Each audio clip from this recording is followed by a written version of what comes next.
Hilton brings you new ways to stay. With experiences that let you capture the glory days. Introducing the Graduate Hotels. Each inspired by local college towns, these stays are always original and never boring. Get in touch with traditions all across the country and enjoy a stay that's a class above the rest. Book at Graduate Hotels with Hilton Honors Points at Hilton.com. It's a win-win. Hilton, for the stay. Hi, this is Mike, co-host of Realistic Sustainability, the podcast, which you probably already know, but I'm also the author of A Beginner's Guide to Greening Your Life. That was the book that led to our Facebook page, our Facebook group, and, well, even this show. It offers tips on promoting your positive footprint while decreasing your carbon footprint. So, if you want to read what started all of this, get A Beginner's Guide to Greening Your Life, available on Amazon, eBay, Etsy, or just visit greeningyourlife.org for more information. Thank you for joining the sustainable movement and promoting a greener future.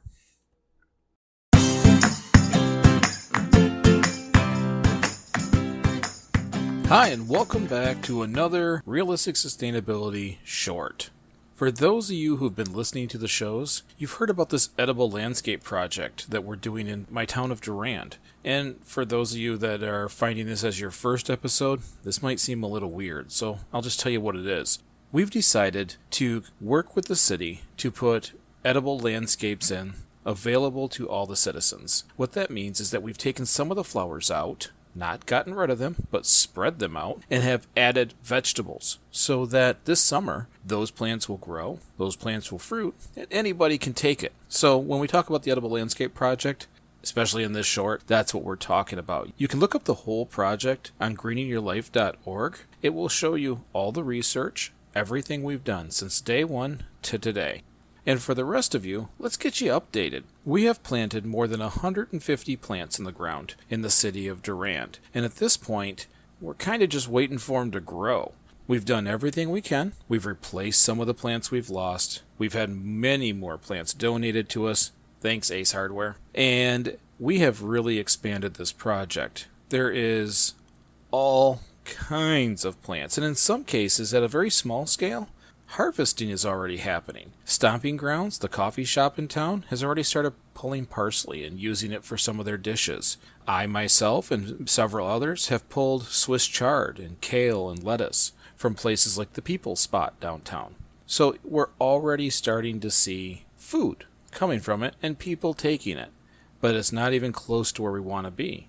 Our goal is to offer over 500 pounds of fresh and free produce to anyone who wants it. But not everybody knows they can take it. People see it all the time and think it's decorative. So we're constantly putting up more signs. Thanks, hon. She's printing a bunch of signs with that Cricut machine she's got to help educate the city because people aren't taking it when they really should. And there's some already to be taken. Even as the tomato plants and the green peppers and all these things are still developing, lettuce, Swiss chard, kale, all the herbs, spinach, there's so much that can already be pulled. We've even taken some strawberries. They're delicious. So what I wanted to do was just kind of tell you the positives, the negatives, the roadblocks, the surprises. Because if I want you guys to do things like this, and I'm going to be the example, I should at least tell you what happens. So positive-wise, people love it. Almost everybody in town is kind of in awe over the project. People really enjoy it. They're very proud to say it's happening in their town. Even that minor harvesting, we're getting tagged on Facebook by Stomping Grounds, the coffee shop, thanking us for what they're able to pull and use.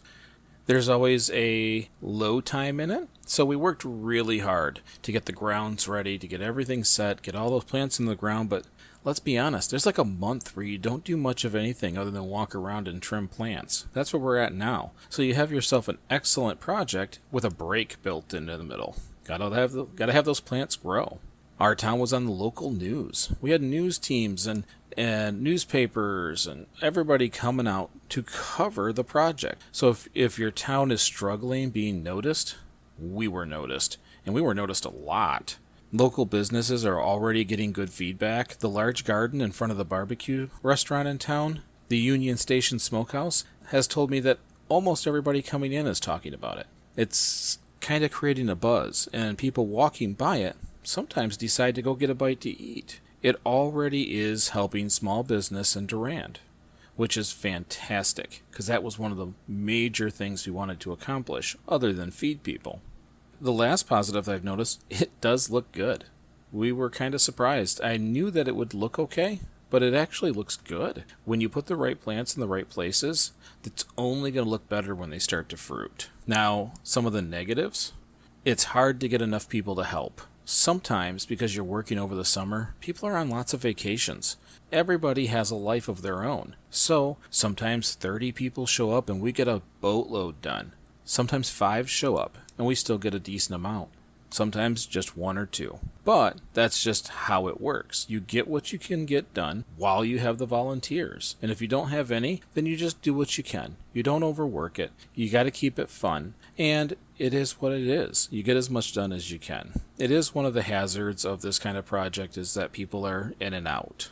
It also causes a little bit of confusion. People don't necessarily understand that they can have it. Like I said earlier, it's on city property. They don't always think that they can just walk over and take things. That's why we're making so many signs with QR scanners and different ways to educate people, because it does cause a little confusion. People still struggle with the concept of free. Here in Durand, we're trying to show kindness on display, letting people know that free doesn't mean you're a bad person if you take it.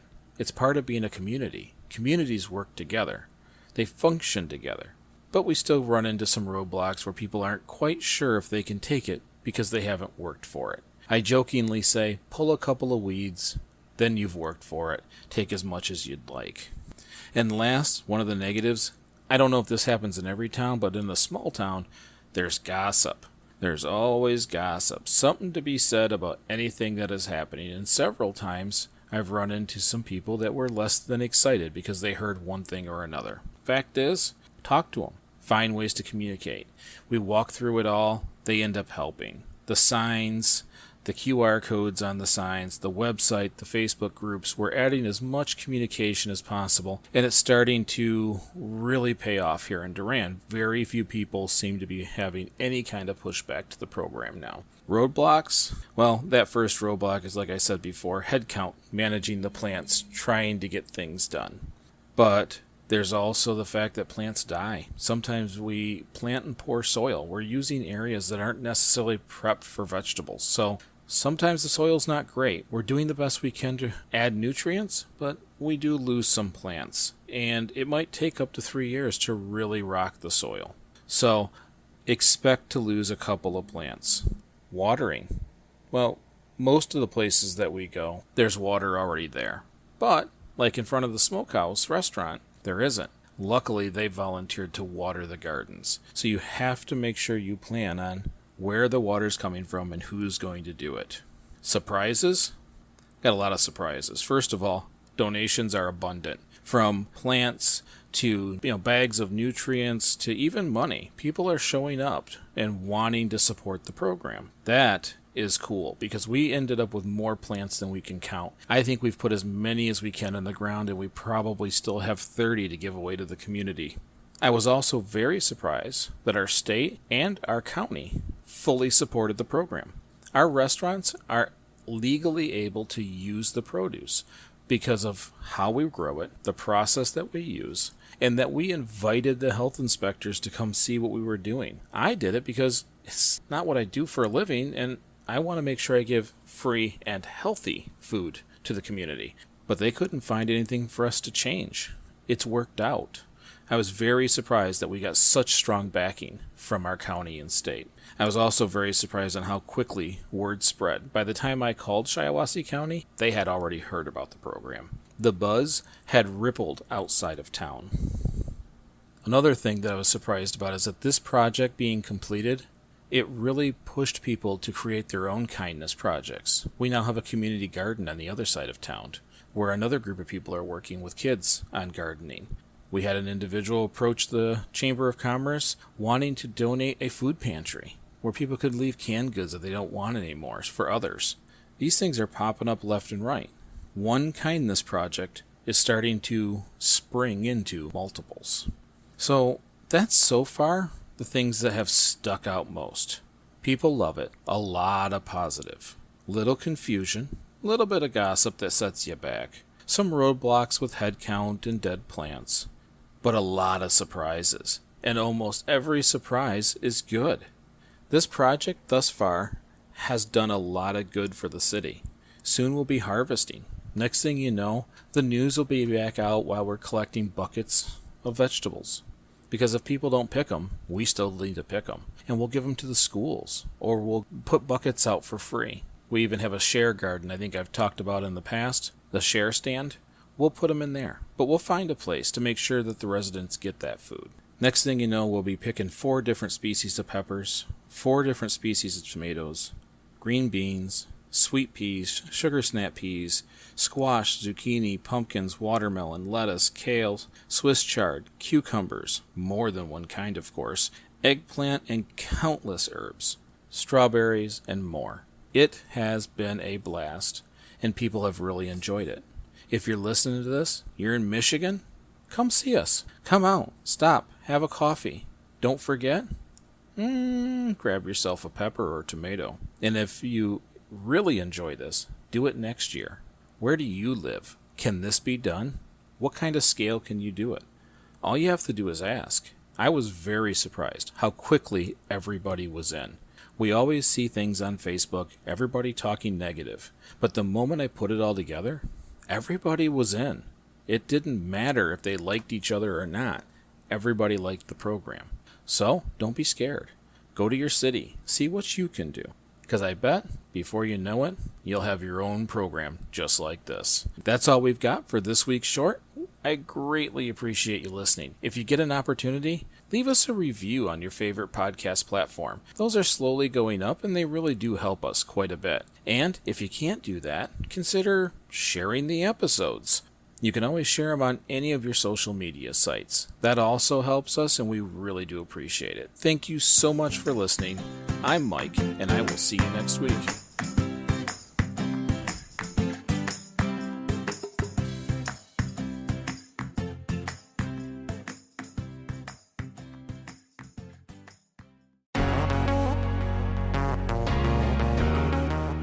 Feeling overwhelmed by climate change? Looking for sustainable and ethical brands to support? Then Ethic is perfect for you. Ethic is a simple browser extension that helps you find sustainable and ethical brands online. Learn more at ethyk.org, ethyk.org.